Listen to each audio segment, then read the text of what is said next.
Bonsoir tout le monde, merci d'être venus si nombreux. On est ravis d'être là ce soir pour faire la première partie de David Guetta. Donc on va discuter de Kafka, on va parler un peu des concepts de Kafka, ce que c'est, à quoi ça sert, comment on peut l'utiliser. On va vous expliquer un petit peu aussi comment Kafka s'opère d'un point de vue Ops. Et donc la présentation va sans doute être quand même assez conséquente. On a hésité à la faire en deux parties. Finalement, on s'est dit qu'on allait tout vous balancer d'un seul coup et que ça allait vous plaire quand même. Donc peut-être que la deuxième mi-temps sera un peu plus courte, mais on peut se rattraper sur la troisième mi-temps. Nous, Kafka, c'est un produit qu'on adore. On l'utilise depuis un peu plus d'un an avec Thibaut à OVH. En tant que développeur, c'est un plaisir de travailler avec, ça permet de faire plein de choses. En tant qu'Ops, c'est assez cool aussi parce que c'est très stable et très sympa à maintenir. Vous allez voir dans la presse qu'on aime bien aussi raconter des conneries dans nos slides. Après, on a essayé de rester soft, même si on manipule des queues toute la journée, c'est pas pour ça qu'on doit faire des blagues trop grasses. Donc qui on est? Thibaut, c'est lui, Sébastien, c'est moi. On travaille tous les deux du coup pour OVH. Thibaut depuis à peu près 2 ans, moi ça fait 1 an et demi. Au final, chez OVH, on a le même job un petit peu, on est tous les deux DevOps. Donc vous allez voir, on va vous présenter un peu ce qu'on fait juste après. C'est assez rigolo parce qu'en fait, on se connaissait pas trop avant, mais on a pas mal de points communs. On aime faire la même chose, on est tous les deux passionnés par les mêmes trucs. Il aime bien les chats, il aime bien la bière, moi aussi. Sa copine est infirmière et la mienne aussi. Mais c'est pas la même copine par contre. Du coup, au quotidien, on travaille dans cet environnement-là. Alors pour ceux qui ne le savent pas, OVH a des bureaux à La Belge. En fait, ça c'est les bureaux d'OVH à La Belge, ça fait 2 ans qu'ils sont là. Comme vous pouvez le voir, ils sont assez cool, il y a pas mal de places. D'ailleurs, il y a vraiment plein de places, donc on peut accueillir plein de gens. Et OVH recrute un peu partout en France et en particulier à Toulouse. On en reparlera à la fin. Nous, au quotidien, avec Thibaut, on opère des Kafka pour OVH. Donc vous allez le voir, on va vous l'expliquer, il y a une grosse utilisation de Kafka au sein d'OVH. C'est vraiment la techno avec laquelle on travaille principalement. Après, on est des développeurs, surtout à la base. On fait pas mal de Go depuis 2 ans. Si jamais vous avez jamais essayé, c'est vraiment chouette le Go. Il y a un petit tour qui est sympa à faire sur le site, ça s'apprend facilement. On utilise énormément Docker depuis le développement jusqu'à la production. On est assez content de l'utiliser. Et au quotidien, on manipule pas mal de trucs. On déploie avec Ansible, on utilise du Terraform, du Redis, etc. OVH. Je passe la parole à Thibaut.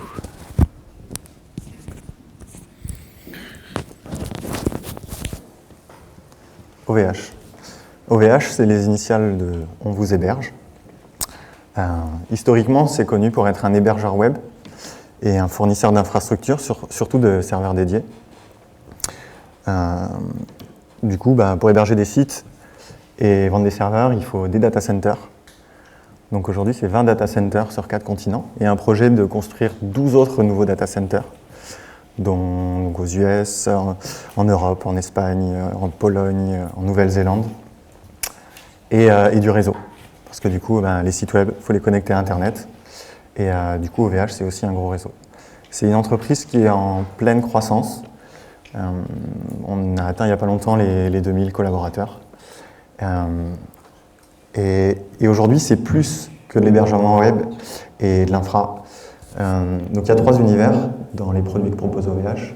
Donc, en plus du nom de domaine, il y a des nouvelles choses comme les CDN, les certificats SSL.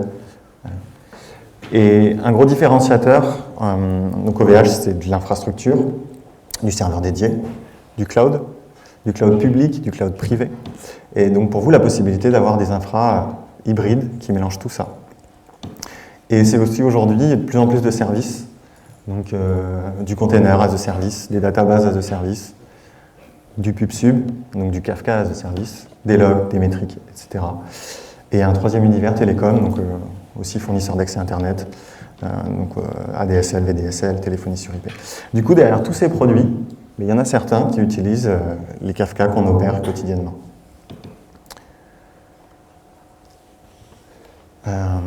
Kafka, comment c'est né, d'où ça vient?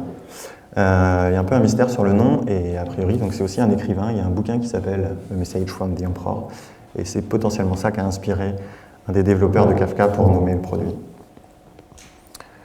Donc c'est né dans les bureaux de LinkedIn. LinkedIn, donc un réseau social professionnel qui a eu une très grosse croissance, qui est passé d'une archi très monolithique à quelque chose d'orienté microservices pour scaler, pour aller plus vite. Et ils ont mis en place plein de pipelines de données et c'est devenu compliqué à gérer. Et à un moment, ils se sont dit il nous faut une solution unique pour gérer ces pipelines de données plutôt que de les gérer dans toutes ces applications. Et en résumé, donc ça fait une grosse phrase, mais le problème qu'ils ont voulu résoudre, c'est comment ingérer des grosses quantités de données avec une faible latence, venant de plein de sources différentes, et tout ça ingéré dans une architecture lambda, donc c'est une architecture à base de data processing, à la fois avec un mélange de batch, donc c'est genre des jobs MapReduce Hadoop, et aussi donc du processing temps réel. Et donc ils ont écrit Kafka pour résoudre cette problématique. Donc Kafka, c'est quoi? C'est une plateforme de messaging, donc on parle aussi de queue, de file d'attente, qui a été écrite pour pouvoir encaisser des gros débits en termes de volume de données. C'est une plateforme qui doit scaler, donc qui est distribuée, qui est tolérante aux fautes, et aussi qui va pouvoir persister les messages qu'on envoie. C'est un différenciateur par rapport à d'autres plateformes. Donc petit historique, c'est né à LinkedIn en 2009, donc il y a 8 ans. C'est sorti au public en 2011, ça a rejoint la fondation Apache en 2012.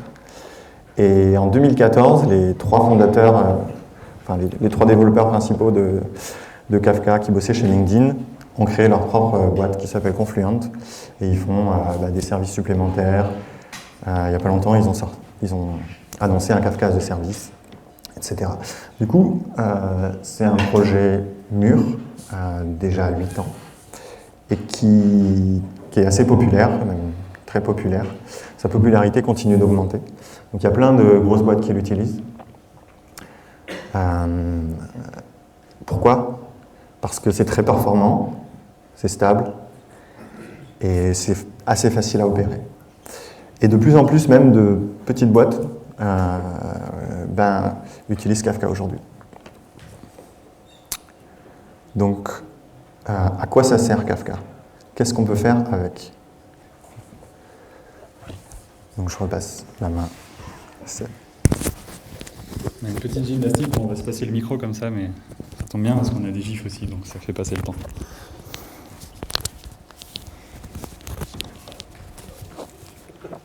Donc Kafka, à quoi ça sert? Ça sert à plein de choses. Nous, à OVH, vu qu'on opère des Kafka depuis un peu plus d'1 an, on commence à avoir un peu d'expérience sur pourquoi les gens en ont besoin et pourquoi ils l'utilisent. On a distingué 3 use cases principaux que je vais vous présenter. Le premier, c'est d'utiliser Kafka pour faire du processing événementiel en temps réel. Ça, c'est vraiment un des gros usages. C'est un des usages qui est poussé de plus en plus par Confluent, la boîte qui édite Kafka. L'idée, un petit peu, c'est que vous avez des données, plein de données, qui sont dans un flux événementiel qui arrive tout le temps en temps réel. Et vous avez besoin de dérouler des jobs sur ces données qui vont peut-être appliquer des transformations ou différents calculs dessus. On va prendre un exemple. Par exemple, vous êtes LinkedIn. Donc vous avez inventé Kafka, bravo. LinkedIn, c'est souvent un mur avec des posts, un peu comme sur Facebook. Quand vous allez sur le site, vous allez mettre des likes, par exemple, sur certains posts. Quand vous cliquez sur like, il se passe plein de trucs derrière, vous vous en doutez un petit peu. Ce like, en fait, c'est un événement qui est envoyé dans un Kafka. Et derrière, il y a plein de jobs qui vont venir processer cet événement. Donc là, en haut, l'input stream, on ne le voit pas très bien, mais c'est écrit Kafka en rose. Donc c'est vraiment la queue d'événements Kafka qui est là. On a des jobs qui vont venir consommer ces événements et à chaque événement appliquer une action. Donc dans le cas d'un like, une action ça peut être je vais venir effectivement stocker dans une base de données qui a bien eu un like sur le post avec tel ID, ou ça va être je vais venir contribuer à l'ensemble des statistiques du site pour à des fins commerciales par exemple voir que tel utilisateur aime bien tel type de post et donc on va lui suggérer tel type de pub. Ce genre de choses. En sortie de ces jobs, on peut faire un peu ce qu'on veut, vu qu'on a la main totale sur ce qu'on met dans le job. Soit on va venir, par exemple, écrire des données dans une base de données, soit on va venir peut-être repousser l'événement, ou un événement transformé, dans un autre flux d'événements. Donc ici, on va venir le repousser dans un output qui est Kafka. Un deuxième gros use case, ça en particulier chez OVH on le voit pas mal, c'est d'utiliser Kafka pour simplifier la communication entre les microservices. Alors je ne sais pas si vous connaissez un petit peu la mouvance microservices. L'idée c'est qu'il y a quelques années on développait beaucoup de gros monolithes avec des applications très difficiles à maintenir, très grosses, avec une grosse base de code. Pour essayer d'arrêter un peu de faire ça et de simplifier le développement et les opérations, on essaie de diviser les projets en plus petits projets indépendants les uns des autres, qui sont développés par des équipes différentes et qui sont déployés aussi par des équipes différentes potentiellement. Le problème, quand on commence à avoir plein de ces petits microservices, c'est qu'ils ont besoin de communiquer entre eux. Même si on arrive à les diviser, finalement ils s'appellent quand même les uns les autres. Rapidement, on peut arriver à cette espèce de gros sac de nœuds, où ici chaque petit point noir est un service, les traits rouges c'est les appels entre les services, et donc on a des dépendances énormes entre les services.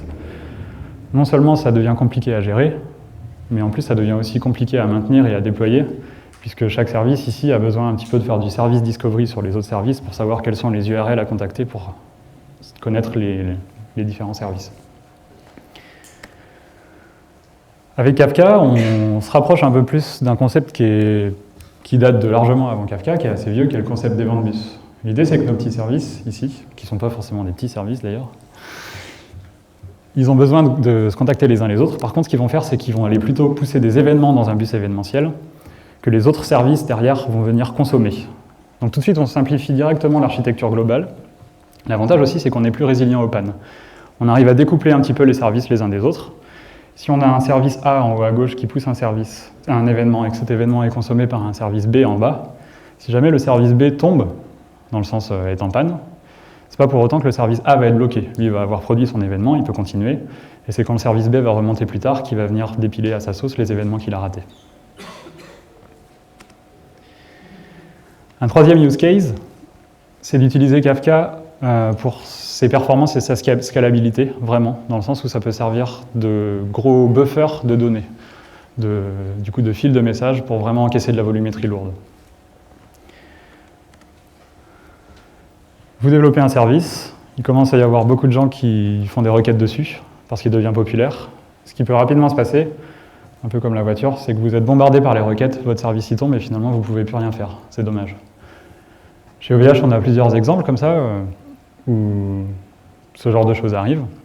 Et donc une des solutions pour pallier à ça, c'est de venir utiliser Kafka ici entre votre service et les requêtes des utilisateurs pour servir de buffer à toutes les requêtes. Un exemple chez OVH, c'est la plateforme Metrix. Donc si vous connaissez, c'est la plateforme Metrix et on pousse des points avec un timestamp et éventuellement des coordonnées géographiques. Ce service-là, s'il y a 100 000 personnes qui poussent des points en même temps, ça devient un peu plus compliqué à gérer. Ce qu'on fait plutôt, c'est qu'on pousse tous les points dans un Kafka. Le service Metrix qui est à droite, il vient dépiler à sa vitesse les points. Comme ça, s'il y a un gros burst pendant 5 secondes de points, parce qu'on a un client qui envoie vraiment la sauce, c'est pas grave, c'est le Kafka qui prend. Derrière, le service, il tombe pas, il va peut-être mettre 10 secondes à dépiler, mais au moins, il ne sera pas tombé.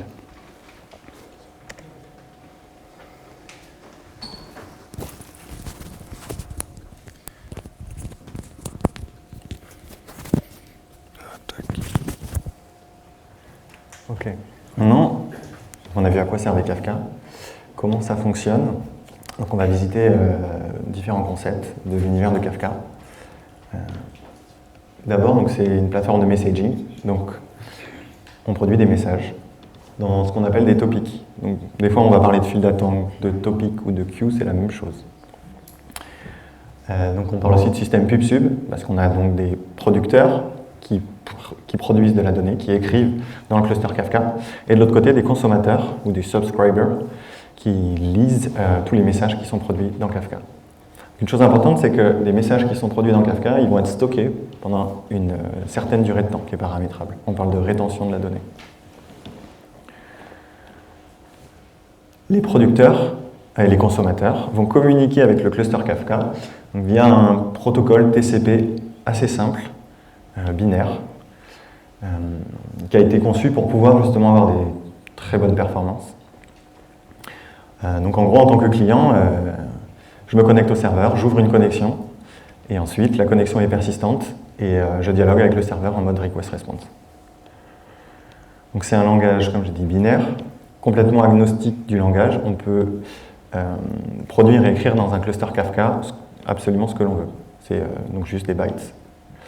Et le protocole est également conçu pour vous permettre de batcher à la fois en production et en consommation les messages, qui est une des façons quand même les plus efficientes pour avoir des bonnes performances. En termes d'architecture, donc on a dit que c'était un système distribué qui scale. Donc on va installer ça sur plusieurs machines. Dans le jargon de Kafka, les nœuds d'un cluster Kafka, on appelle ça des brokers. Donc là, sur le schéma, on a un cluster de 4 brokers qui sont installés sur 4 machines. Donc, et tous les brokers vont communiquer ensemble. Un cluster Kafka, on peut dire pas malheureusement, mais ça ne marche pas sans un cluster Zookeeper. Donc Zookeeper, c'est un autre outil qui mériterait une présentation à lui tout seul. Pourquoi Kafka utilise Zookeeper? Il va l'utiliser à la fois pour s'enregistrer. Donc chaque broker va notifier de sa présence et l'enregistrer dans Zookeeper. Le cluster Zookeeper va aussi être utilisé pour toutes les élections. Donc on va parler des consensus, des quorums. Et aussi pour stocker tout un tas de métadata, donc notamment la configuration des topics et plein d'autres choses. Et donc le dernier acteur, c'est donc nos clients, nos producteurs et nos consommateurs qui vont parler avec les différents brokers. Donc il y a une chose qui est aussi importante, il n'y a pas de load balancer en frontal. Comment ça marche? Il y a une première connexion qui est initiée par le client, donc un producteur ou un consommateur, qui discute avec un broker. Et le broker va lui donner la typologie du cluster Kafka. Et ensuite, potentiellement, il va s'adresser à d'autres brokers du cluster, ceux qui sont responsables de ces files d'attente.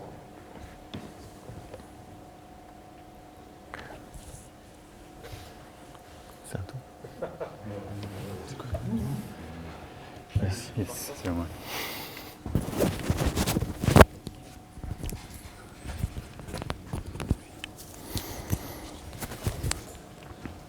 Donc Thibaut vous a expliqué un peu ce que c'était que des topics.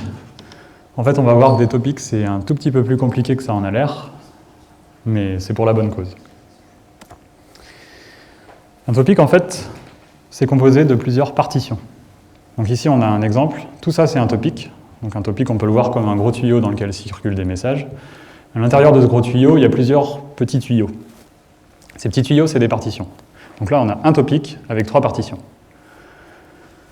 En anglais, les partitions, on appelle ça un peu un commit log append only. Alors, en français, ça se dit journal de transaction en mode ajout seulement. En ajout seul, ouais. Un truc comme ça. Donc, on va continuer de le dire en anglais. Du coup, l'idée, c'est que chacune de ces partitions, c'est des messages les uns après les autres qui sont ordonnés. Les partitions, elles sont immutables. Ça veut dire, en gros, qu'ici, on a nos 3 partitions. Petit à petit, on vient ajouter des messages à la liste. Donc là, par exemple, sur la partition 0, je suis en train d'écrire le message numéro 12, sur la partition 1, le message numéro 9, et sur la partition 2, le message numéro 12 aussi. Le fait qu'elle soit immutable, ça veut dire que je ne peux pas dire « j'aimerais changer la valeur du message qui est à la case numéro 5 de la partition 0 ». Ça, c'est pas possible. Tout ce que je peux faire, c'est ajouter de nouveaux messages à chaque partition. Et donc, comme on le voit, chaque message dans les partitions a un petit numéro d'identification qui s'incrémente au fur et à mesure des messages. À quoi ça sert des partitions? Pourquoi on a fait ça? Pourquoi on n'aurait pas juste une file de messages par topic? Ça serait plus simple. En fait, les partitions, on en a vraiment besoin pour des problématiques de performance et de scalabilité. L'idée dans un topic, c'est que quand on vient produire ou consommer, on est capable de travailler sur toutes les partitions du topic en parallèle. Donc là, admettons, j'ai mon topic avec les 3 partitions, je veux venir lire ce qu'il y a dans le topic. En fait, je suis capable de lire en parallèle sur les 3 partitions en même temps. Par contre, ce qui est important, c'est qu'à l'intérieur d'une partition, les messages restent ordonnés. Du coup, je consomme séquentiellement les messages d'une partition, mais je suis capable de consommer en parallèle toutes les partitions. Ça, c'est assez important. L'idée, c'est que grâce à ça, on peut venir très facilement scaler un peu notre production et notre consommation. D'une part, du côté du serveur, comme les partitions sont stockées sur des nœuds différents du cluster, on vient un peu scaler le serveur, on vient répartir un petit peu la charge sur les différents nœuds du cluster. Et en plus, côté client, quand on vient produire et consommer, on peut avoir des instances de producteurs et de consommateurs qui sont indépendantes les unes des autres et qui vont travailler sur des partitions différentes du topic. C'est vraiment ça l'idée du coup, c'est de bien designer son topic quand on en crée un, donc de bien choisir le nombre de partitions, de se poser un petit peu la question de ce qu'on va mettre dedans, pour savoir comment on va l'organiser. Je vais prendre un exemple. Imaginons que ce que vous envoyez dans Kafka, c'est des logs. Donc, vous maintenez une plateforme où vous avez plein de logs. Les logs ils viennent de services différents. Et vous aimeriez envoyer tous vos logs dans un seul topic qui s'appelle log. La question que vous devez vous poser, c'est combien je vais mettre de partitions dans mon topic. Du coup, si vous en mettez qu'une seule, ça va très bien marcher, mais vous allez avoir un seul process qui va consommer à la fois, en mode séquentiel. Donc ça va potentiellement être assez lent. Ce que vous aimeriez bien, par contre, c'est que peut-être tous les logs d'un seul service aillent dans la première partition, par exemple, et tous les logs d'un autre service aillent dans la deuxième partition. Comme ça, vous processerez en séquentiel tous les logs d'un même service, et vous pourrez processer les logs de tous les services en même temps. On va y revenir tout à l'heure. Un autre concept important, c'est la réplication. On a dit que Kafka, c'était tolérant en panne. Comment ça marche pour être tolérant aux pannes? C'est tout simple, ça fonctionne un peu comme tout le monde. On réplique les données à plusieurs endroits sur des nœuds différents du cluster. Ici, on reprend notre exemple, on a un topic avec 3 partitions. Les partitions, c'est P0, P1 et P2. Quand on vient créer le topic, Kafka tout seul, il vient décider sur quel nœud il vient mettre les différentes partitions, même si on peut le changer derrière avec des opérations d'admin. Par défaut, il va essayer au maximum d'éclater les partitions sur les différents nœuds du cluster. Et ensuite, pour chacune des partitions, on va définir un facteur de réplication. Donc ici, le facteur de réplication, c'est 2, ça veut dire que chacune des partitions de mon topic va être répliquée une deuxième fois sur un autre nœud du cluster. Ça permet en gros que si le troisième broker ici tombe, les partitions P0 et P2, elles soient toujours disponibles sur les 2 premiers brokers. Du coup, si on a un cluster de 3 nœuds avec une réplication factor de 2, on est tolérant à la panne d'un broker. La réplication, ça marche tout bêtement en mode master-slave un petit peu. Donc il y a une partition qui est leader et une partition qui est follower.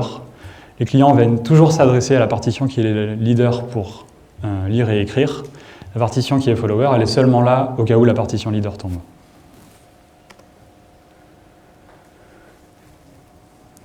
Quand on vient produire des messages dans Kafka, donc c'est ce dont on commençait à discuter tout à l'heure, si on reprend l'exemple des logs, il faut qu'on choisisse un petit peu, d'une part, le nombre de partitions qu'on va mettre dans notre topic, ça c'est à la création du topic, et aussi nos paramètres de production côté client. Quand on vient produire les messages côté client, finalement, à chaque fois qu'on vient écrire un message, on a besoin de savoir sur quelle partition on va l'envoyer. Donc ça, on a plusieurs moyens de le faire. Soit on fonctionne bêtement avec une stratégie round robin, donc ça c'est la valeur par défaut de la plupart des clients. L'idée, c'est que vous envoyez des messages et automatiquement, ils sont répartis au pif sur toutes les partitions, mais globalement, c'est à peu près égal. L'ensemble des partitions se retrouve avec le même nombre de messages.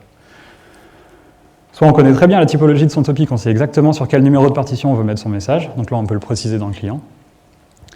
Soit on utilise un mécanisme un peu plus intelligent, qui se base sur une clé de hash par message. Si on reprend l'exemple des logs, vous avez un service qui s'appelle Apache, un autre service qui s'appelle MySQL. Vous envoyez tous les logs de votre Apache dans un topic log et aussi tous les logs de MySQL dans un topic log. Comme vous voulez absolument que les topics de Apache finissent dans la même partition, parce que vous voulez consommer vos logs dans l'ordre, vous ne voulez pas perdre l'ordre de ces logs, vous allez vous arranger pour qu'ils atterrissent tous, par exemple, dans la partition 0. Pour ça, à chaque message que vous envoyez, vous dites que la clé de partitionnement, c'est par exemple Apache. Donc c'est une string, n'importe quoi. Ce que le système vous assure, c'est que pour une clé de partitionnement donnée, tous les messages vont toujours finir dans la même partition. Du coup, vous vous préoccupez pas trop en tant que client du numéro de la partition dans laquelle vous envoyez le message.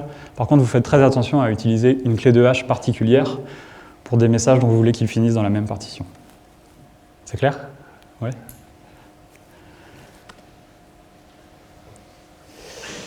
On a plusieurs autres configurations côté producteur. On peut décider de faire la production synchrone ou asynchrone. Finalement, tout à l'heure, on a dit que Kafka, ça fonctionnait en mode requête-réponse TCP. Donc tout ça, c'est assez synchrone. Quand on dit qu'on fait de la production asynchrone, en fait, ce qu'on fait plutôt, c'est qu'on continue à fonctionner en mode requête-réponse. Par contre, si jamais il y a des erreurs dans les réponses, on les traite plus tard. On les délocalise dans une autre partie du code qui va traiter les erreurs de manière asynchrone. Donc finalement, notre flux de production, il ne va jamais s'arrêter, on continue. Si jamais il y a des erreurs, c'est une autre partie du code qui s'en occupe. Mais derrière, ça reste synchrone, la communication. Ça permet quand même d'avoir des meilleures perfs, puisque le code qui produit, il produit vraiment, il fait que ça. On peut décider du batch qu'on fait de messages, donc ça a un gros impact sur les performances. Si dans votre RAM TCP vous mettez 100 000 messages ou si vous en mettez 2, forcément vous allez pouvoir envoyer un plus grand nombre de messages à la seconde. Et on décide aussi de la compression. Donc la plupart des librairies que vous allez utiliser pour produire dans Kafka, finalement, ont déjà des défauts qui sont assez sympas pour ça. Maintenant, quand vous faites de la consommation, donc on reprend toujours notre même exemple des 3 partitions. Dans Kafka, c'est assez particulier, en fait. Les consommateurs, il ne faut pas les voir comme les consommateurs de la plupart des message queues. Si vous prenez par exemple un RabbitMQ, on produit un message, il y a quelque chose qui vient consommer le message, et puis le message a disparu, il a été consommé. Dans Kafka, les messages ne disparaissent pas. Ils restent dans le cluster. Du coup, vous pouvez les consommer, mais vous pouvez les reconsommer une deuxième fois, ils sont toujours là. Modulo une certaine rétention que vous pouvez configurer. Du coup, on peut voir les consommateurs comme des espèces de curseurs, ici c'est les petits curseurs noirs, qui se baladent sur les partitions. Séquentiellement, ils vont parcourir la partition comme ça, pour venir lire les messages les uns après l'autre. Notre consommateur, on a besoin qu'il soit lui aussi résilient aux pannes. Ce serait dommage que s'il tombe, quand il remonte, il se remette à reprocesser l'entièreté des messages qu'il a déjà lus. Ça, ce serait dommage. Ce qu'il peut faire, du coup, c'est un petit mécanisme qu'on appelle committer un offset. Donc je dis petit, parce que du coup, c'est assez léger dans Kafka, le fait de committer des offsets. On se marre parce que je dis tout le temps petit, en fait. Du coup, l'idée, c'est, je suis en train de lire la partition 0, je viens de lire le message numéro 2, j'envoie un marque-page côté serveur pour dire « ça y est, j'ai fini de lire le message numéro 2 ». Comme ça, si jamais je tombe et que je recommence plus tard, je sais que je vais reprendre au niveau de mon marque-page, qui a été placé à la position numéro 2. Donc ça s'appelle le commit d'offset. Et donc on vient committer ces offsets par partition. Comme je vous disais tout à l'heure, les messages ne sont pas supprimés. Du coup, on peut avoir un consommateur en noir qui déplace son curseur sur l'ensemble des partitions au fur et à mesure qu'il consomme ces messages. On peut avoir un deuxième consommateur en même temps en rose qui finalement vient lire les mêmes messages que le noir. Donc les messages sont envoyés vers 2 consommateurs en même temps. Ou plutôt, les 2 consommateurs en même temps viennent chercher leur message et placer leur offset, qui est leur marque-page, sur ces différentes partitions.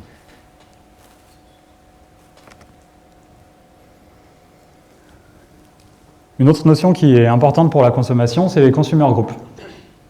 L'idée, c'est que vos consommateurs de messages, vous pouvez leur donner un ID supplémentaire qui est le nom du groupe auquel ils appartiennent. Donc c'est une string, vous mettez ce que vous voulez. On va prendre un exemple. Ici, on a 3 instances de consommateurs, donc ça veut dire 3 bouts de code, 3 process dans un coin qui consomment mon topic Kafka. Donc j'ai un seul topic en vert avec mes 3 partitions.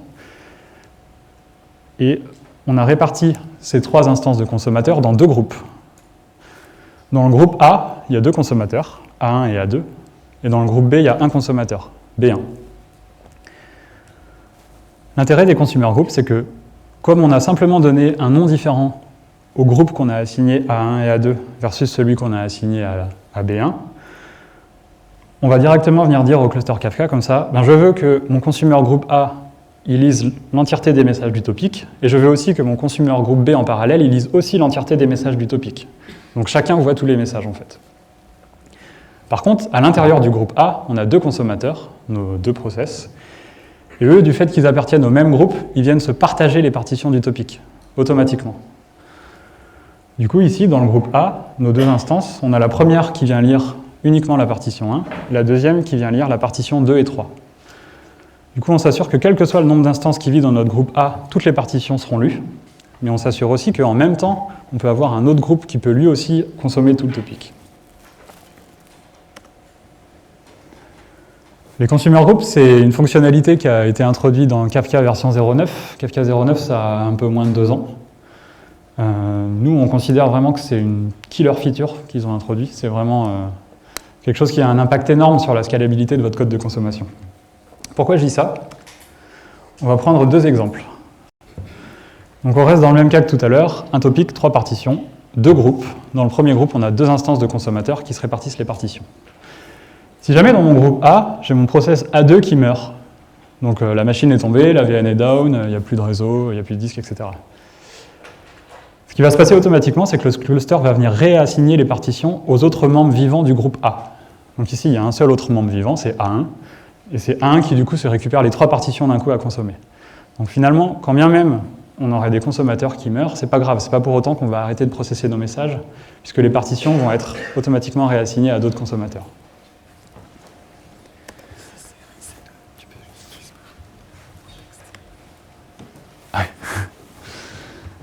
Dans le même ordre d'idée, on a le mécanisme inverse qui s'applique aussi. C'est-à-dire que tout à l'heure, dans le groupe B, on avait une seule instance de consommateur qui consommait les 3 partitions en même temps. Si jamais on a beaucoup de messages dans notre topic, ce qui peut arriver, c'est que le consommateur du groupe B, du coup, il commence à être un peu à la traîne et il ne dépile pas les messages assez vite. Ça produit plus vite que ça consomme, en gros. On aimerait bien scaler un peu le truc. Du coup, comme on a 3 partitions, ce qu'on peut faire, c'est qu'on rajoute 2 consommateurs dans le groupe B. Donc, les 2 consommateurs du groupe B qu'on rajoute, B2 et B3, c'est exactement le même code et le même process et la même configuration que le groupe B1. Par contre, ceux-là, automatiquement, ils vont venir aussi se répartir les différentes partitions du topic qu'il faut consommer. Et ça, c'est pas géré côté client, du coup, c'est géré côté serveur. C'est le serveur qui décide, toi tu consommes ça, toi tu consommes ça, toi tu consommes ça. Et il s'assure vraiment que toutes les partitions du topic soient consommées. Du coup, grâce à ça, on a à la fois un mécanisme qui est tolérant open pour la consommation et en même temps qui permet de scaler à la demande. Comment on fait pour coder avec Kafka? Il y a des librairies dans à peu près tous les langages. On n'a pas beaucoup d'exemples de code dans les slides, mais les codes de production et consommation sont assez simples. Kafka, c'est codé en Scala et en Java, surtout en Scala. Et la librairie officielle, finalement, pour produire et consommer dans Kafka, c'est une librairie Java, qui est vraiment la librairie standard supportée par Confluent. Nous, on fait beaucoup de Go à OVH, et du coup, on aime bien produire et consommer en Go dans notre code. On utilise une librairie qui s'appelle Sarama, qui a été développée par une boîte qui s'appelle Shopify, que vous connaissez peut-être. Alors, si jamais vous faites du Sarama, c'est intéressant de noter qu'il y a une deuxième librairie qui s'appelle Sarama Cluster, qui est une espèce de wrapper au-dessus de Sarama. L'intérêt de Sarama Cluster, c'est qu'il vient rajouter tous les mécanismes de consumer group qu'on a vus juste avant pour la scalabilité des consommateurs. Donc, si vous faites du Go, c'est vraiment intéressant. Après, on a une troisième librairie à recommander qui s'appelle LibRD Kafka.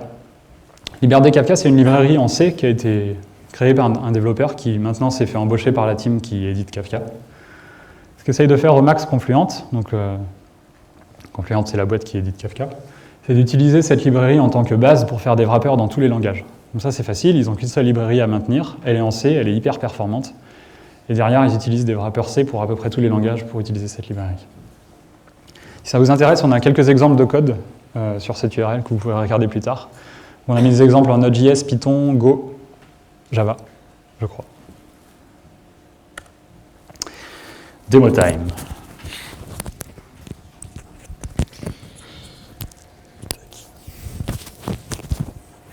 Je te tiens le micro. Bah peut-être, ouais. Je vais tenir le micro. Donc on espère qu'on va avoir du réseau. Donc l'idée, c'est de faire une petite démonstration de production, de consommation. Tac. Yes.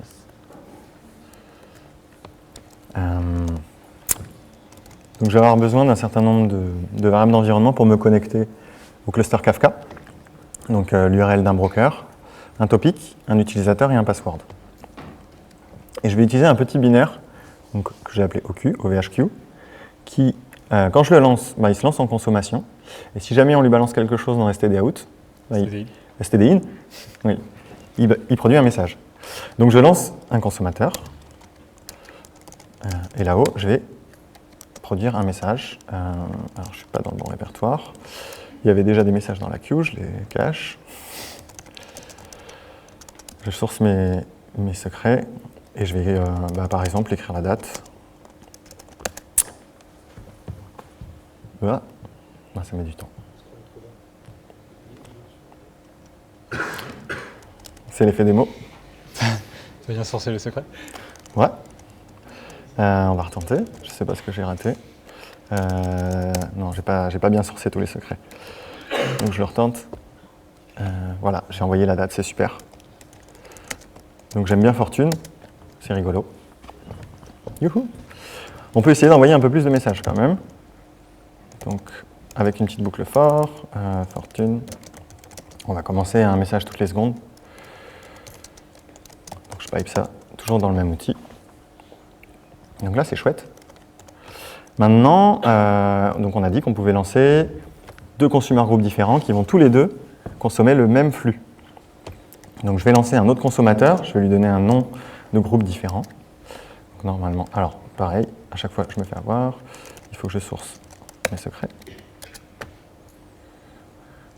Donc le temps qu'il initialise la connexion, et donc là on a 2 consommateurs qui consomment le même topic. On peut essayer de balancer un peu plus fort les messages, par exemple comme ça, temps de connexion, et là c'est parti. On peut alors montrer un petit exemple rapide du rebalancement des topics.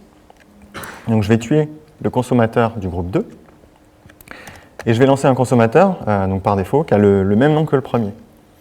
Donc ce qui va se passer probablement, c'est qu'on va lui rebalancer le flux. Non, en fait c'est aléatoire. Donc, par contre, ce que je peux essayer, c'est de tuer le premier et de voir si donc le deuxième que j'ai lancé prend la relève. Ouais, il prend la relève, c'est cool. Tac. Donc pour terminer, pour montrer vraiment l'aspect, donc j'arrête mon producteur, multiproducteur et multiconsommateur, on a écrit donc une petite page web. Donc derrière, il y a un autre consommateur. Hop. Là. Ouais, j'y arrive pas. En fait. Yes. Là, tu avais le curseur. Descends un peu. Ouais. Hop. Youpi.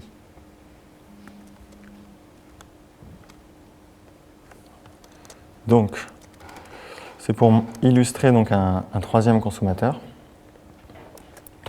Je vais relancer mon producteur, mon consommateur. Et du coup, j'ai mon flux et donc le consommateur qui est derrière la web app consomme aussi les messages. Et du coup, pour terminer une dernière petite intégration, on a fait encore une autre petite web app. Tac. Celle-ci, donc ça ressemble à un petit chat. Je vais volontairement arrêter le producteur. Normalement, j'écris dans le chat. À chaque fois que j'écris un message dans le chat, c'est un message qui est publié dans le topic. Du coup, de la même manière, je peux écrire un message dans le topic. Là, j'ai un petit alias message qui me permet d'écrire un JSON. Donc, je vais balancer ça dans le topic. Et voilà. J'écris sur donc le consommateur qui est derrière la web app. Pareil, il récupère le message. Voilà pour la démo.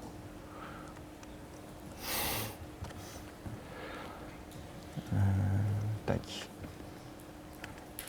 Next. Donc au sein d'OVH, on gère plusieurs clusters, à la fois des clusters pour des utilisations internes, donc des clients internes, mais aussi pour des clients publics. Du coup, notre boulot, en gros, c'est d'intégrer Kafka dans l'écosystème OVH. Donc, de fournir des endpoints sur API OVH.com, de l'intégrer dans le manager, et de rajouter un certain nombre de services qui vous permettent de facilement configurer votre topic. On va le voir un peu plus loin, mais avoir des droits assez fins en termes d'authentification, de vous mettre à disposition des métriques pour que vous puissiez voir l'activité de vos topics. Et on a aussi écrit un proxy HTTPS qui permet, dans certains cas, de faciliter l'envoi de messages, quand on n'a pas besoin de grosses performances. Du coup, un petit screenshot pour se rendre compte de ce à quoi ça peut ressembler. Ça, c'est un écran qui va nous permettre de choisir de manière assez fine si on a le droit d'écrire ou lire dans des listes de topics. Et un petit snapshot de ce que ça peut donner que des métriques. Donc ici, on voit un nombre de messages par seconde pour un topic donné. La sécurité. Donc là, l'expert, c'est encore ça.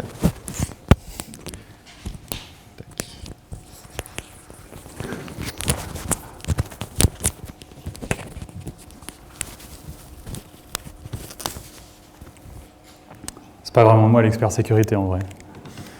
C'est juste que j'avais envie de présenter ce slide. Du coup, la sécurité dans Kafka, c'est un peu particulier. Il y a des mécanismes de base qui ne sont pas forcément top. Par contre, c'est pluggable. Donc, on peut venir rajouter ce qu'on veut par-dessus. Nous, typiquement, on vient stocker une partie de notre code d'authentification et d'ACL dans des Redis, comme Rocosif Redis. Alors, comment ça marche l'authentification? Tu veux que je remette juste pour la photo? Ok.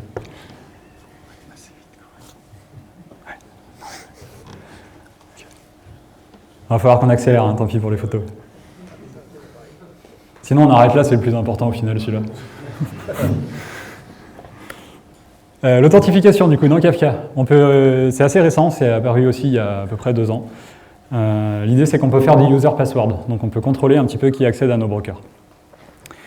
Ça fonctionne avec le protocole SASL. Donc par défaut, on peut plugger ça à du Kerberos, si jamais vous en avez déjà. Nous, on n'en avait pas, on trouvait ça compliqué. Donc on s'est rabattu sur le deuxième moyen, qui est l'authentification plain.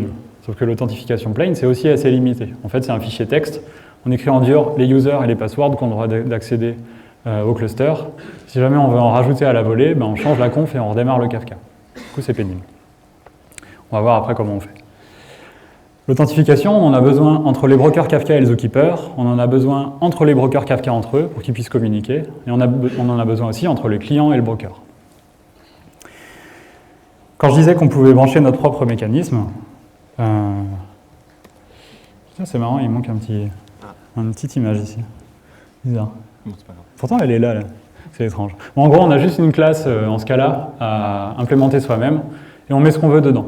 Donc nous, par exemple, dans cette classe, ce qu'on va faire, c'est qu'on va checker dans un Redis que l'utilisateur et le mot de passe qui essaie de se connecter, en gros, on vérifie qu'on a bien le hash du mot de passe dans le Redis.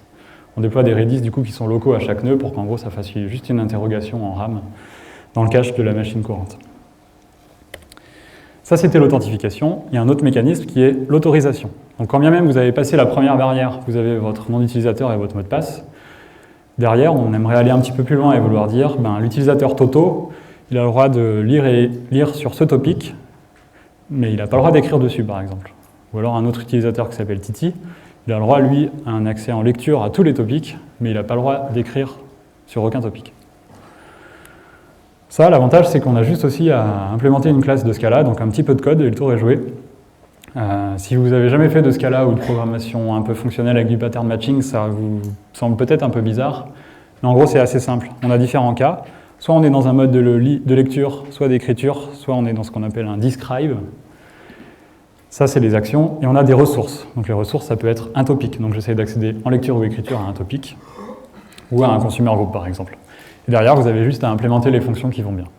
Donc c'est assez chouette de pouvoir étendre le mécanisme comme ça. Deuxième chose importante, le chiffrement des données. Avec Kafka, on peut faire du chiffrement. L'idée, c'est que Kafka lui-même est l'endpoint TLS. C'est lui qui va vraiment déchiffrer les données qui arrivent et qui va les chiffrer en sortie. C'est Kafka lui-même qui se charge de ça. Souvent, ce qu'on fait, c'est qu'on déploie ça sur le port 90-93 de Kafka, on le verra tout à l'heure. Donc il y a un port dédié à faire du TLS. Donc ça supporte à peu près tous les protocoles standards pour faire du TLS. Comme on est dans un monde un peu Java, on commence à devoir déployer des certificats, etc. Et donc on joue avec les keystores, les truststores, la joie du monde Java. Si vous en avez déjà fait, vous savez un peu de quoi je parle. C'est pas forcément très pratique, mais ça marche bien. Ce qui est important à retenir quand on fait du chiffrement avec Kafka, c'est que c'est seulement la couche de communication qui est chiffrée. Du coup, vous envoyez votre message, il est chiffré sur le réseau, personne ne peut le voir, seul le broker Kafka. Par contre, une fois qu'il arrive dans le cluster, il est stocké sur le disque, mais il est déchiffré. Du coup, il est stocké en clair. Si vous avez des besoins de sécurité très forts, vous ne voulez surtout pas que votre donnée soit en clair quelque part. C'est votre responsabilité finalement en tant que client, quand vous produisez le message, de venir le chiffrer vous-même. Du coup, vous produisez des données qui sont chiffrées à l'intérieur d'un tuyau de communication qui est chiffré en TLS, et c'est vous derrière, quand vous le consommez, qui déchiffrez vos messages. Vous pouvez faire ça parce que ce qu'on pousse dans ce Kafka, c'est n'importe quoi, c'est un tableau de bytes. Du coup, finalement, vous faites ce que vous voulez. Ce qui est quand même assez important et que nous, on a mesuré, c'est qu'il y a un petit overhead de performance quand on commence à faire du TLS. Ça dépend beaucoup du paramétrage de la production, selon la taille des batchs qu'on fait, la compression, etc. Mais nous, on a mesuré jusqu'à 30% d'overhead dans certains cas. Donc si jamais vous avez des besoins énormes de performance et que vous avez la chance d'être dans un réseau qui est privé, sécurisé, dans lequel vous avez confiance, le mieux, c'est peut-être de ne pas utiliser le chiffrement du tout. Vous avez confiance dans votre réseau et du coup, vous avez des performances plus importantes.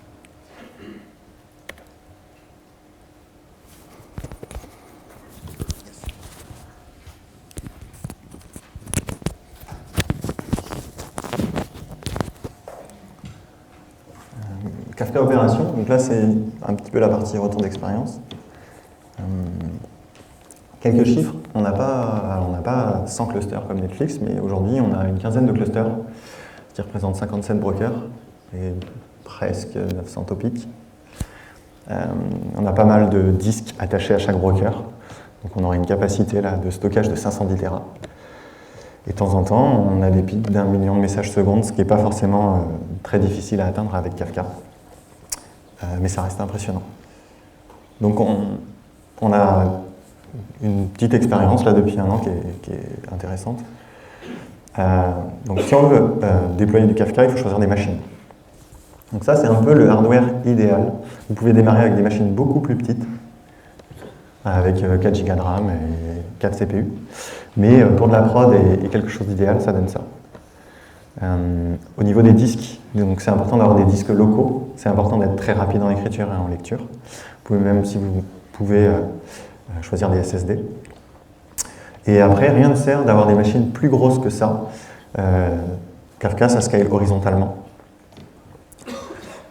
Ensuite, combien de serveurs? Bon, pour avoir quelque chose de tolérant aux pannes, on démarre avec 3 serveurs. Après, on peut aller jusqu'à une petite centaine. Nous, notre plus gros cluster, il a 12 nœuds, donc il n'y a aucun souci. Au niveau de Zookeeper, on démarre à 3 aussi. Par contre, ça ne sert à rien de dépasser 5 pour Zookeeper, sinon c'est contre-performant. Ensuite, donc on choisit un OS. Donc on travaille sur de la Debian 8. Au niveau de l'OS, donc il y a du tuning. On va faire attention, donc comme plein de bases, de mettre très haute la limite des files descriptors, de tout faire pour désactiver le swap et l'écriture en RAM rapide. Et ensuite, si on a beaucoup de clients, on va faire attention au nombre max de connexions. Ensuite, on l'a dit rapidement, mais Kafka c'est en Scala, donc derrière il faut installer une JVM. C'est important, c'est recommandé de partir sur le JDK 8, qui a un garbage collector assez amélioré. Ensuite, au niveau de la RAM, c'est assez traditionnel quand on travaille avec Java. Souvent, on démarre avec la moitié de la RAM de la machine et on évite de démarrer, même on ne démarre pas la JVM avec plus de 64 Go. Ensuite, il y a des soucis. Comment on déploie Kafka? On a parlé un petit peu de Docker. Est-ce que Kafka dans Docker, ça fonctionne? Ben ouais, nous, on n'a pas de soucis. On a fait des benches. Quasiment aucun overhead, ça dépend aussi beaucoup des paramètres. Par contre, donc ce qui est important, c'est quand même de désactiver la stack réseau de Docker. Donc normalement, vous avez l'habitude de faire docker run, -p, import, import. Ça veut dire qu'il y a du port forwarding. Et là, ça implique un overhead non négligeable. Comme nous, il y a beaucoup de données qui transitent, ça on le désactive. Ensuite, les données qui vont être écrites, on ne les laisse pas s'écrire dans le Union File System. On monte des volumes et on écrit ça sur le disque. Pareil pour les logs, on fait attention. Également, on fait attention aux outputs des containers. Nous, on a une méthode qui marche bien et qu'on applique sur tous les containers, tous nos services. C'est qu'on configure le démon Docker pour donc écrire tous les logs directement dans R6log, quelque chose qui a été écrit et qui fait ça très bien. Et derrière, R6log est configuré pour envoyer tous les logs sur donc un service OVH qui est assez jeune, mais donc OVH Logs Data Platform, qui permet, donc on pousse des logs, ensuite on peut les récupérer. Qui derrière est basé sur de l'Elasticsearch et notamment du Krelog. Zookeeper, donc on en avait parlé rapide, pareil, on fait la même chose, on le fait tourner dans Docker. On a mis du SSD derrière, même warning sur la stack réseau. Petit retour d'expérience aussi, on était tout jeune, on ne savait pas, et donc toutes les données de Zookeeper régulièrement, il les snapshots sur le disque. Et si on ne fait rien, il n'y a personne pour aller nettoyer les snapshots. Un peu comme du log, il n'y a pas de log rotate. Et on a découvert que dans des versions assez récentes, ça se paramétrait dans la config. Donc on peut lui dire de purger les snapshots automatiquement. Donc c'est quelque chose à regarder dès qu'on déploie du Zookeeper, sinon on remplit son disque. Ensuite, donc on parle d'image Docker, et d'environnement distribué sur plusieurs machines. Donc on utilise quand même un outil pour déployer qui s'appelle Ansible. Et derrière du Docker Compose et du Docker. On a testé le module Docker d'Ansible, il ne suffisait pas à nos besoins, donc on a développé notre propre rôle qui, très rapidement, en gros, va poser sur la machine un Docker Compose file et ensuite exécute Docker Compose. Ensuite, on gère pas mal de clusters dans des réseaux privés, dans des réseaux publics, des clusters dédiés pour certaines équipes. Donc on a mis en place une jolie collection de variables qui nous permet vraiment de déployer des Kafka sur mesure avec plein de paramètres différents. Donc en fait, il y a beaucoup de paramètres dans Kafka et on a la main sur tous via notre code. Parce qu'on est avant tout des développeurs qui faisons de l'Ops et nous, notre objectif, c'est de committer, pousser. Derrière, ça part automatiquement dans le staging. Si on est content, ça part en prod. On essaye vraiment d'automatiser un max de choses. Petite chose, on a donc des images Docker de Kafka, de Zookeeper, avec des entry points un peu améliorés qui vont faire un ensemble de checks. Notamment, Kafka démarre pas si Zookeeper n'est pas là. Ou Kafka démarre pas s'il n'a pas tous ses disques. Pourquoi Docker? Parce que ça simplifie pas mal de choses pour nous. Ça nous permet d'avoir un standard de déploiement, que ce soit pour Kafka, Zookeeper, mais aussi pour tous les autres services. Parce que du coup, pour faire fonctionner la sécurité, il y a un Redis. Pour avoir les métriques, il y a un agent qui collecte les métriques. Derrière, on va faire pas mal de checks, d'alerting, etc. Tout ça, c'est dans des Docker, ça fonctionne pareil. Et c'est Docker qui nous permet d'uniformiser nos déploiements. En termes de config, à toi.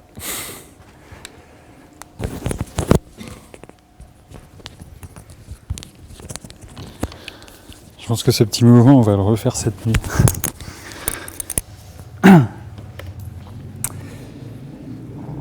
On a vu comment on réglait un peu notre déploiement. Après, évidemment, dans Kafka, côté serveur, il y a pas mal de configurations. La documentation est assez bien faite, du coup, on ne va pas vraiment détailler toute la configuration. Par contre, ce qui est peut-être important, c'est que quand bien même toutes les configurations par défaut sont vraiment bien, on a une petite dizaine ici sur lesquelles il faut vraiment se pencher. Il y a souvent des choses à faire dans celle-ci. Donc on les a listées sur le slide. Ça peut être des configurations de port, d'IP, ce genre de choses. Ça peut être des configurations par défaut, par exemple le nombre de partitions et le réplication factor pour les topics. Ces settings-là, on peut aussi les overrider par topic après. Donc il y a un peu ces deux niveaux de configuration, par défaut sur l'ensemble du cluster et par topic. Un autre truc auquel il faut qu'on soit hyper vigilant, je dis on, c'est nous en particulier, mais tout le monde en général, c'est les IP tables. Quand vous maintenez des clusters de type Kafka en prod, ça devient vraiment indispensable de gérer les IP tables soi-même en profondeur. Donc c'est assez classique, hein, vous mettez des règles, on interdit tout, on autorise seulement les configurations entre tel et tel nœud du cluster sur tel ou tel port, on ouvre seulement ce port à l'extérieur vers le monde public, etc. Il y a des petits settings particuliers à faire avec Docker aussi éventuellement. Donc juste comme ça, par ordre d'idée, un peu pour que vous ayez une idée si jamais vous faites du Kafka plus tard. Souvent Kafka ça utilise le port 90-92, c'est là-dessus qu'on se connecte. Si jamais le TLS est activé, c'est souvent sur le port 90-93. Et 21-81, c'est le port de connexion aux Zookeeper. C'est assez cool de les connaître. Un autre truc qui est important avec Kafka, c'est les rolling upgrades.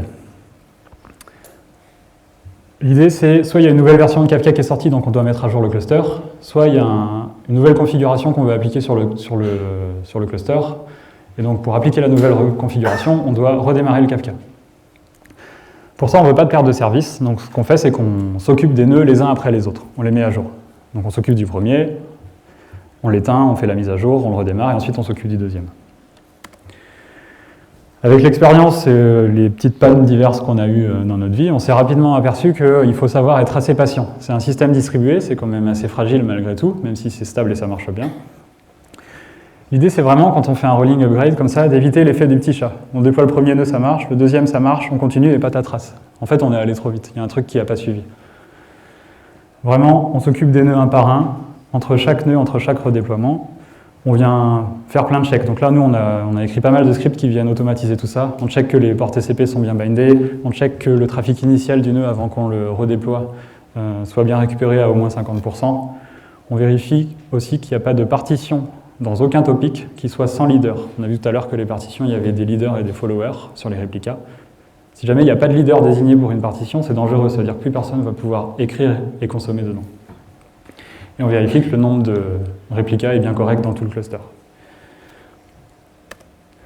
Donc tout ça, ça s'automatise pas mal. Un dernier point important, là aussi on le met parce qu'on s'est fait avoir, c'est un retour d'expérience un petit peu. Donc comme on est des gens sérieux, on lit les release notes à chaque nouvelle version, comme tout le monde. Par contre, il faut vraiment bien lire les release notes, pas comme nous du coup. Souvent dans les release notes, il y a des trucs un peu planqués, et typiquement si on passe d'une version 0.10.1 à la version 0.10.2, ce qui peut arriver, c'est qu'il y a un tout petit changement dans l'API du protocole utilisé pour les brokers pour communiquer entre eux. Et là, souvent, ça nécessite un double rolling upgrade. L'idée, c'est un par un, on passe les clusters dans les nœuds du cluster dans la nouvelle version. Par contre, dans leur configuration, on leur dit vous utilisez encore l'ancienne version du protocole. Ensuite, on fait un deuxième rolling upgrade, quand tout le monde est déjà sur la nouvelle version, où on vient dire « Cette fois, c'est bon, vous passez tous à la nouvelle version ». On s'est fait piéger, c'est pour ça qu'on le met. Quand on monitore des clusters Kafka, on a aussi besoin de métriques. Ce qui est assez chouette avec Kafka, c'est qu'ils exposent des métriques JMX. Ceux qui font du Java connaissent sans doute assez bien ça. Donc on peut aller taper dessus avec un client, par exemple le Jolokia. Il y a une bonne liste d'une centaine de métriques qu'on peut récupérer, avec vraiment plein de choses. En général, les gens s'intéressent quand même à une petite sous-partie de ces métriques. On veut savoir quelle est la volumétrie de ce qui rentre, quelle est la volumétrie de ce qui sort. Et ça, on veut être capable de le creuser à des niveaux assez fins. On veut potentiellement le savoir par cluster, si on a plusieurs clusters. Ensuite, à l'intérieur du cluster, par nœud. On veut aussi le savoir par topic, à l'intérieur des topics, par partition et par consumer group dans la consommation. Une fois qu'on a tout ça, on est déjà plutôt pas mal pour comprendre un peu mieux ce qui se passe sur le cluster. Une autre métrique qui est intéressante, qui n'est pas exposée par JMX et Kafka directement, c'est le lag des consumers. Ce qu'on appelle le lag des consumers, en fait, c'est la différence entre le nombre de messages que vous avez produits, d'une part, et le nombre de messages que vous avez consommés, d'autre part. Autrement dit, en fait, c'est le nombre de messages qui vous reste à consommer dans la file pour être parfaitement synchrone. Donc ça, finalement, c'est une métrique qu'on peut déduire de plusieurs autres, mais elle n'est pas directement exposée. Et au final, en tant que client, c'est souvent la seule métrique qui vous intéresse vraiment. Tout ce que vous voulez savoir, c'est est-ce que ça marche? Si oui, est-ce qu'on a du retard sur la consommation ou pas? Ce qui peut se passer, c'est que vous avez un lag de consommateurs qui est assez énorme. Par exemple, votre lag, c'est 10 000 messages. Vous avez 10 000 messages de retard. Mais si vous envoyez 1 million de messages par seconde, ce n'est pas forcément grave. Vous aurez toujours 10 000 messages de retard, mais c'est assez fixe. Vous mettrez 2 secondes à récupérer ce retard. Le problème, c'est si votre lag il commence à augmenter comme ça. C'est-à-dire que vous poussez de plus en plus fort, potentiellement, et surtout, vous ne consommez plus assez fort pour ça. Donc ça, c'est vraiment une métrique importante. Pour le coup, nous, chez OVH, on utilise beaucoup la plateforme Metrics, qui est un produit public que vous pouvez essayer sur le site d'OVH. Donc on envoie tous les métriques de tous nos clusters dans une grosse base de données. Et derrière, ça nous permet d'afficher ce genre de graphe sur Grafana. Donc ici, on a templétisé un peu les dashboards. On peut vraiment faire une sélection fine par cluster, par broker, par topic, etc. Donc ça, c'est le nom de la plateforme dont je vous parlais, Metrics. Vous pouvez aller jeter un coup d'œil. Il y en a qui la connaissent déjà bien. On a aussi besoin de mettre des alertes, en plus des métriques. Donc là, c'est assez classique, hein. CPU, RAM, checker que tous les services sont up, faire des health checks de port sur tous les services. Nous, on est un peu vieux jeu là-dessus. On utilise un produit qui s'appelle Shinken, qui est pas tout récent, hein. Il y a des trucs plus modernes que ça. Potentiellement, si vous connaissez vraiment des meilleures solutions, on est aussi curieux d'apprendre et découvrir autre chose. Pour nous, ça marche assez bien. On code notre check avec un outil qui s'appelle Sona. C'est un petit outil Python qui permet, un petit démon en fait, qui permet de coder ses checks comme on veut pour les différents services. On arrive rapidement avec ce genre de matrice. Donc les lignes ici, c'est le nombre de serveurs qu'on a en prod, et les colonnes, c'est le nombre de services et donc de checks déployés par serveur. Donc quand tout est vert, tout va bien. Évidemment, je n'allais pas prendre un screenshot quand tout est rouge. Parmi ces checks, il y en a quand même 2 qui sont primordiaux. C'est les checks qui doivent nous réveiller la nuit si jamais les choses vont mal. Dans Kafka, c'est pas grave s'il y a un serveur qui tombe dans un cluster. C'est vraiment fait pour être résilient aux pannes. Donc le serveur, il est tombé, c'est pas grave, ça continue de produire et consommer, on n'a pas perdu de données, on remontera demain matin. Par contre, il y a des fois où les choses peuvent mal se passer.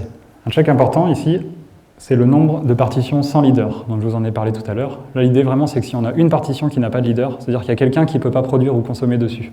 Donc on a bloqué potentiellement une prod quelque part à l'autre bout du monde. Ça, c'est embêtant. Un deuxième niveau de check qu'on a mis, c'est qu'on a nous-mêmes déployé un outil, un démon qu'on appelle le Castor. Cas, c'était comme Q as a service. Du coup, on a cherché tous les jeux de mots possibles avec ça. Et du coup, celui-là, ce qu'il fait, c'est que lui-même, il vérifie son état. Si jamais il n'a pas produit depuis un certain temps, qu'il n'a pas consommé depuis un certain temps, ou alors que la latence entre la production et la consommation est trop importante, il nous réveille. Donc là, on a nos métriques, on a nos checks, on n'est pas trop mal pour maintenir du Kafka en prod. Il y a quand même quelques trucs en plus à faire. Ce qui est important, c'est de savoir garder un œil sur les logs de Kafka. Si jamais le système commence à aller très mal, c'est souvent dans les logs de Kafka qu'on va obtenir les meilleures informations. On va voir s'il y a des problèmes d'élection de leader, s'il y a des problèmes de ports qui ne sont pas ouverts, de connexion aux zookeepers, etc. On a aussi besoin toujours d'avoir pas mal d'outils à disposition. On peut avoir des urgences, on peut avoir des partitions inaccessibles. On a potentiellement besoin de déplacer les partitions de nœud en nœud pour que le cluster reprenne son état de fonctionnement. Heureusement, c'est assez rare. Après, pour ça, c'est vraiment bien de bien connaître son environnement de prod. Donc, nous, souvent, on scale un Tmux sur la prod. Ça nous permet de suivre ce qu'on fait et de faciliter les choses.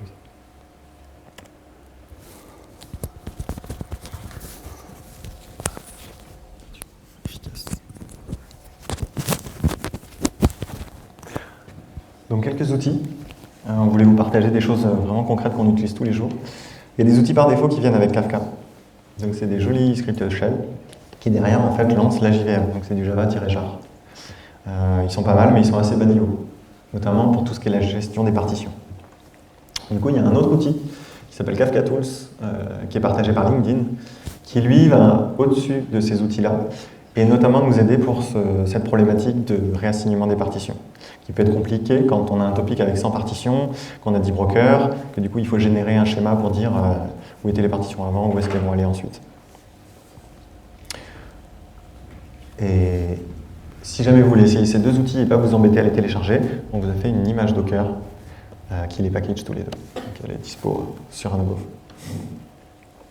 autre outil très utile, on a parlé de Zookeeper, les clusters, les brokers stockent beaucoup de choses dans Zookeeper. Le CLI qui vient par défaut avec Zookeeper n'est pas forcément terrible. Et donc là, il y a un CLI qui est un binaire Go qui est très très pratique. Et donc on l'utilise. Et voilà, si jamais vous en avez besoin. Donc un petit screenshot ici, on va lister les topics. Donc, typiquement, on peut récupérer la liste des topics d'un cluster Kafka en interrogeant Zookeeper.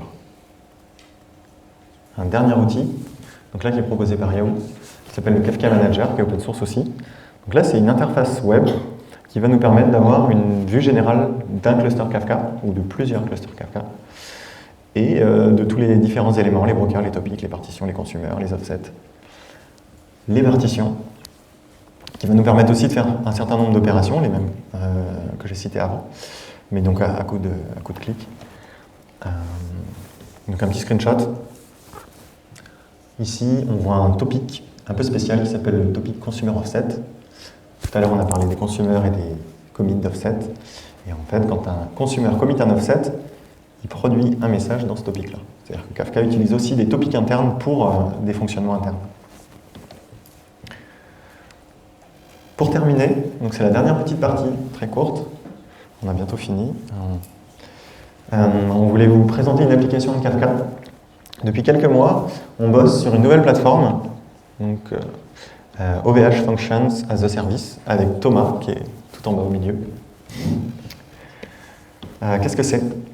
Alors, vous avez peut-être entendu parler de serverless, de lambda. Donc l'idée, c'est que vous allez écrire du code, et nous, on s'occupe de tout le reste. On déploie le code, on le scale, on vous propose les logs, les métriques. L'intérêt va être de proposer une intégration forte avec plein d'autres services. Notamment, je voudrais que du code soit exécuté quand il y a quelque chose qui passe dans mes logs, ou quand une de mes métriques passe un certain seuil, ou quand il y a un fichier, une image qui est uploadée sur mon object storage, ou quand un message passe dans un topic Kafka. Donc, le Hello World, à quoi il ressemble? On écrit un petit morceau de code, donc ici en JavaScript. Donc, on écrit une fonction qui prend en paramètre un événement. L'événement, potentiellement, il va porter de la data en fonction de ce qui va exécuter la fonction. Donc, par exemple, ça peut être un message Kafka. Et un callback, qui est une fonction à appeler pour retourner soit une erreur, soit un résultat. On a la possibilité d'utiliser des loggers classiques pour débugger notre code, et qui seront disponibles ensuite. Et ensuite, on déploie cette fonction. Donc, pour l'instant, on propose un CLI qui permet en quelques secondes de déployer la fonction, de l'exécuter si on veut, par exemple d'afficher les logs. Du coup, c'est quelque chose de donc, assez orienté développeur. L'idée, c'est pas de supporter que le JavaScript. Pour l'instant, on supporte aussi Python, Go et Perl. Deux triggers. Donc, deux triggers, c'est quand on déplace la fonction, on va choisir qu'est-ce qui permet de l'exécuter. Par défaut, il y aura toujours un trigger HTTP. Donc, on va vous donner une URL qui permet d'exécuter la fonction. Donc le body de la requête HTTP va se retrouver dans le paramètre event de la fonction, et aussi un trigger Kafka. Ensuite, des logs, des métriques. Et la dernière chose, c'est que notre objectif, c'est de scaler automatiquement votre fonction en fonction du nombre d'exécutions. Voilà. Petit schéma d'architecture rapide. Donc j'écris ma fonction, je la déploie, mon CLI parle avec une API. L'API parle avec un composant qu'on a appelé l'exécuteur gateway qui va gérer un pool de workers sur lequel il va déployer les fonctions. Si j'utilise le trigger HTTP, j'appelle directement l'exécuteur gateway et la fonction est invoquée. Si par contre, j'ai configuré un trigger Kafka, dans ce cas-là, nous, on va déployer des consumers sur les différents topics configurés comme trigger Kafka des fonctions. Et lorsqu'un message va être produit dans le topic configuré, le consommateur va le consommer et derrière exécuter la fonction. Kafka est aussi utilisé dans cette plateforme pour des communications internes entre l'API et les consommateurs. Comment on sait qu'il y a une nouvelle fonction qui a été déployée sur le nouveau topic? Et ça, on le sait, grâce à l'API va pousser un message dans le Kafka interne, les consommateurs le consommer, et derrière, potentiellement lancer d'autres consommateurs sur d'autres topics. Du coup, pour terminer, on vous propose une petite démo d'OVH Functions as a Service.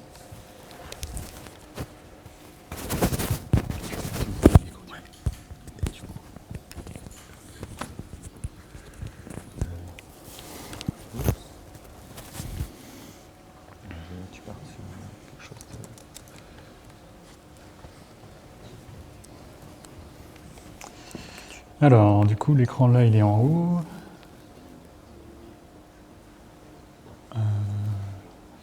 Ok. Bon, ça, j'en aurai besoin après. Yes. Faut que je source? Je sais plus. Non. Non, nickel, parfait. Merci. C'est parti. Alors, on va faire le Hello World d'abord. Donc ici, je crée un petit dossier qui s'appelle Hello pour déployer ma fonction Hello World. Et donc, on a un CLI qu'on appelait le funcli qui permet de faire pas mal de choses.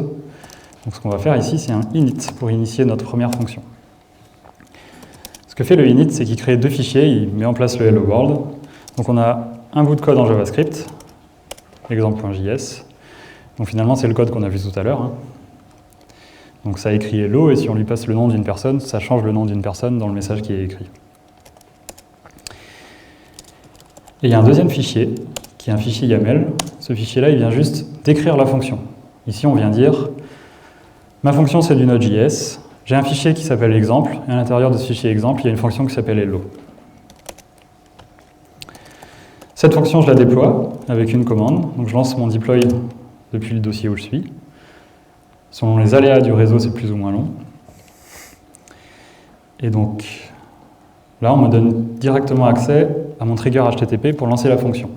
Donc ici, j'ai un curl. Si je le copie et que je l'exécute, finalement, ça va aller exécuter la fonction. Donc là, on a bien récupéré le Hello World. Donc ça, c'est censé aller assez vite. Hein. L'idée, c'est vraiment d'exécuter des fonctions en masse. Après, comme on a vu tout à l'heure, on peut passer des paramètres à cette fonction. Tac. Je me suis emmêlé les pinceaux. Voilà, c'est ça. Ici, je passe le body de la requête HTTP. Donc, on va dire que j'ai un nom. Mon nom, c'est Bernard Minet. Et donc, ça répond Hello Bernard Minet.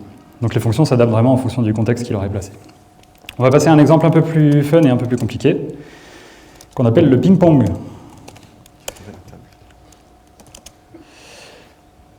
Vous avez tous déjà fait du ping-pong. Qu'est-ce que c'est le ping-pong? C'est deux fonctions. Une fonction qui s'appelle ping, une fonction qui s'appelle pong. Donc le principe du ping-pong, c'est on a une raquette de chaque côté de la table, il y a une balle qui s'échange entre les deux, et finalement, les raquettes, elles se passent la balle l'une après l'autre. Et si vous êtes asiatique, ça va très vite comme ça. Non, c'est pas raciste, ça va. Du coup, à quoi ça ressemble?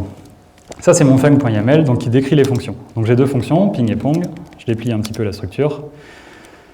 La grosse particularité de cette fonction par rapport à la précédente, c'est qu'elle se déclenche sur un topic Kafka. Donc l'idée, c'est vraiment, dès qu'il y a un message qui arrive dans le topic, la fonction est exécutée. Le parallèle avec le ping-pong, c'est dès qu'il y a une balle qui arrive sur la table, les raquettes commencent à s'exciter comme ça. Donc il y a une raquette qui chope la balle, qui la renvoie à l'autre, etc. Ça se passe la balle comme ça. Cette fonction-là, on va la déployer de la même façon que tout à l'heure. Et ce qu'on va faire, c'est que... Ah, on n'a pas sourcé l'environnement. Classique. Il est là. Ok. Tac. Donc ça communique avec un cluster Kafka. C'est pour ça qu'il me disait je ne connais pas ta variable Kafka host. C'est un secret, on ne va pas vous le donner. En parallèle, ce que je vais faire, en parallèle du déploiement, c'est que je vais regarder un petit peu les logs de mon instance OVH fonction. Donc là, c'est en mode -f, ça va défiler en continu. Donc si je reprends l'exemple de tout à l'heure, j'avais mon curl pour faire le hello, je peux aussi le faire en mode comme ça. Donc là, j'ai ma liste de fonctions. Je vois que j'ai mon ping, mon pong et ma fonction hello. Je peux aussi exécuter mon hello comme ça. Donc quand j'exécute une fonction, finalement, dans l'interface des logs sur la droite, on a direct les logs de la fonction hello qui s'affichent.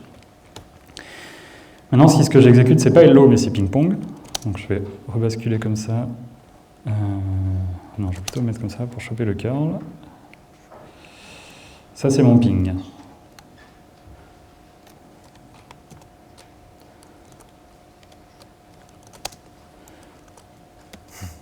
Les joies de Temux. Ok, on voit mieux. Donc j'ai copié l'URL de mon ping. Ce que je vais faire, c'est que je vais déclencher moi-même la fonction ping. La fonction ping, qu'est-ce qu'elle fait? C'est qu'elle vient produire un message dans un topic Kafka. Ce message, c'est pong. Du coup, comme un message arrive sur le topic Kafka et qu'on a défini 2 fonctions qui se déclenchent automatiquement à chaque message dans le topic, ces fonctions, elles vont se déclencher. Et comme quand elles se déclenchent, ce qu'elles font, c'est qu'elles écrivent un message dans le topic, c'est une boucle infinie. Du coup, il y a un message, ça se déclenche, etc.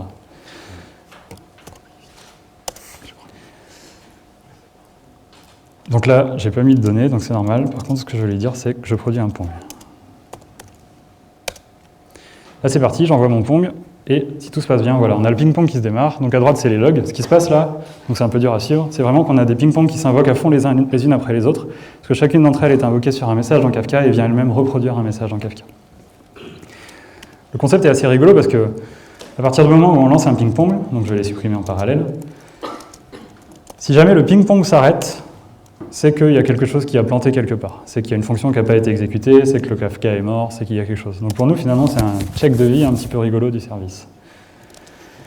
Et je vais vous montrer un dernier exemple, c'est la cat API. Alors je ne sais pas si vous connaissez la cat API, c'est un service web disponible sur une URL publique. En gros, vous faites un curl et ça vous renvoie un GIF animé avec un chat.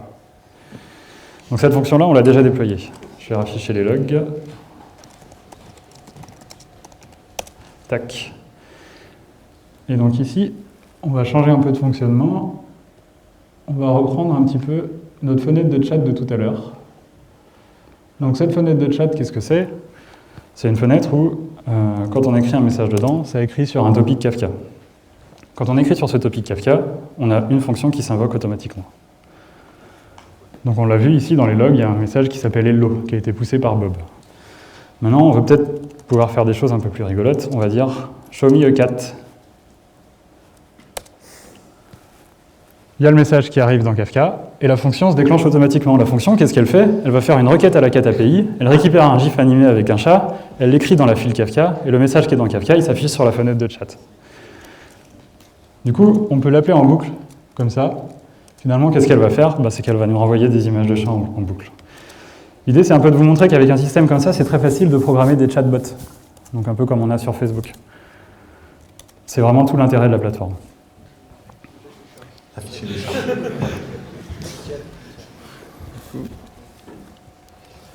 On termine. Toc. On termine parce qu'on sait que vous avez soif. À OVH, on recrute. Donc comme j'ai dit tout à l'heure, on a des bureaux à la Beige. Il y a plein de places dedans. Qu'est-ce qu'on recrute? Un petit peu tous les profils. OVH recrute dans la France entière. C'est pas parce que vous travaillez à Toulouse, que vous êtes isolé à Toulouse, vous pouvez travailler avec des gens qui sont à Lyon, à Roubaix, à Paris, etc. On a un mode remote qui est assez distribué. Et à Montréal, ouais. Et même aux États-Unis. Et même à Brest. Potentiellement, vous pouvez être intéressé pour travailler avec nous si jamais ces technos vous parlent. Nous, c'est les trucs qu'on utilise tous les jours, c'est les trucs que vous êtes susceptibles d'utiliser si vous rejoignez l'équipe. En particulier, nous, on cherche du monde pour travailler vraiment avec nous sur Kafka, sur les functions as a service. Si ça vous dit d'apprendre une de ces technos ou de partager un peu vos connaissances, on est hyper ouvert à ça. Donc n'hésitez pas à venir nous contacter. On est dispo sur Twitter, LinkedIn, Tinder, etc. Et vraiment, il y a plein de projets, donc même si ce projet-là ne vous botte pas trop, il y en a peut-être d'autres qui peuvent vous intéresser. N'hésitez pas à nous contacter. Et on va pouvoir aller boire un coup. Est-ce que vous avez des questions? Yes. Tu parlais de partition sans leader. Quand est-ce que ça peut arriver, ça? Alors, quand est-ce que ça peut arriver une partition qui n'a pas de leader? L'idée, c'est que les réplicas, ils sont toujours un petit peu en retard sur le leader, potentiellement. Donc, on écrit des messages dans le leader. Derrière, selon la configuration qu'on a donnée, soit on va attendre que le message soit écrit sur tous les réplicas avant d'avoir le hack comme quoi c'est OK, soit on ne va pas l'attendre parce qu'on veut envoyer un peu la sauce. Du coup, on va avoir un follower qui sera un peu en retard sur le leader. Si jamais à ce moment-là, le leader tombe, Kafka sait que le follower, qui du coup est le potentiel nouveau leader, n'a pas tous les messages. Donc à ce moment-là, on n'a plus de leader sur la partition. Donc c'est parce qu'il y a un lag de réplication entre le leader et le follower. C'est ça, il y a un lag de réplication entre leader et follower. Ça peut arriver si on a vraiment un gros débit et qu'on a configuré la chose pour autoriser ce genre de cas. Ouais, ok. Il faut qu'on aille aux pizzas, on finira les questions à côté. Merci.